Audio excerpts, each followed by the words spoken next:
Le top départ de la 3e édition de la Biennale internationale de sculpture de Ouagadougou Bizo a été donné dans la soirée du mercredi 4 octobre 2023 au siège du FESPACO sous le thème « Le feu des origines » inspiré du roman d'Emmanuel Dongala qui embrasse l'histoire du Congo. La Bizo s'est positionnée comme une plateforme incontournable de promotion des artistes et de la sculpture contemporaine à travers des expositions et des résidences. Cette 3e édition, elle commence par ce vernissage évidemment pour lequel nous sommes heureux d'accueillir un maximum de visiteurs, et puis nous allons profiter de cette occasion aussi pour valoriser tous les savoir-faire locaux artistiques à l'occasion du OFF qui va se tenir pendant une grosse semaine, pendant laquelle tous les visiteurs vont aller pouvoir visiter les ateliers non seulement des sculpteurs mais aussi des gens qui font de l'artisanat ou bien de la peinture par exemple.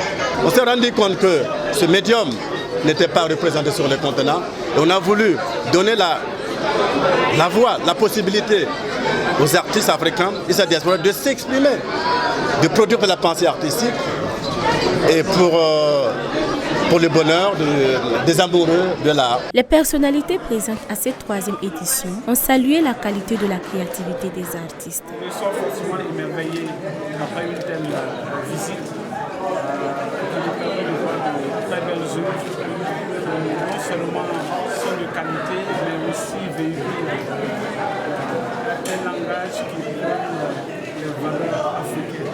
Nous avons vu tout au long de ces œuvres qu'elles essaient de nous transmettre la culture des valeurs de solidarité, de générosité, d'entraide, mais aussi la nécessité de nous attacher à nos cultures et particulièrement se donnant à voir à partir de la sculpture qui est l'un des arts les plus pratiqués en Afrique.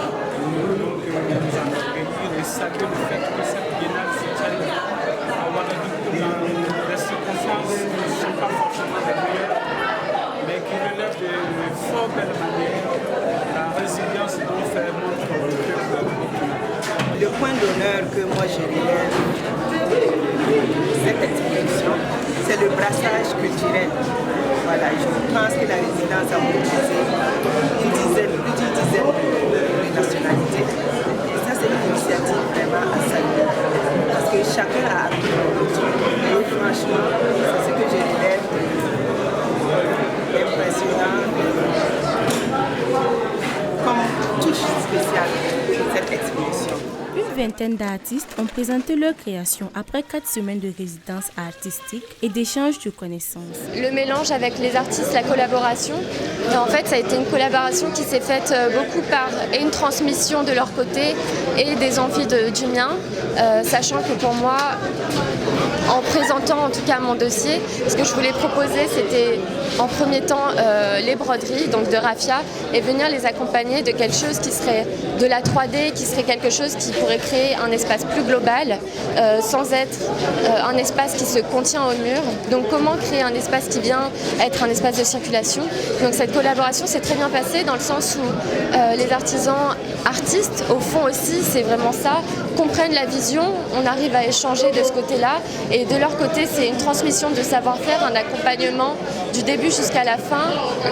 Donc ça s'est très bien passé et je suis émue et tellement heureuse de cette collaboration parce que sans cette vision de leur côté et le partage et les envies du mien, on n'aurait pas pu aboutir en tout cas à la production de ces 8 pièces. Ça a été bien, on s'est donné des idées, voilà, donc on était bien, voilà, on était bien ensemble. Bon, c'est ce que j'ai dit toujours, ça m'a fait grandir parce que j'ai appris beaucoup de choses, voilà, j'ai appris beaucoup de choses, vraiment j'étais content d'être à Ouaga, voilà, donc vraiment ça va. La tenue de cette biennale a été grâce au soutien des partenaires. En effet, l'association Art et Culture Bizo a été soutenue par le Fonds de développement culturel et touristique dans le cadre du programme d'appui aux industries créatives et à la gouvernance de la culture, PAICGC, avec le soutien de l'Union européenne. Elle a été financée à plus de 29 millions de francs CFA, dont une subvention du FDCT de plus de 25 millions de francs CFA. Et c'est une douzaine de pays venus d'Afrique et de la diaspora qui participent à cette édition de résilience. Boama TV, l'autre télé by Pro Org.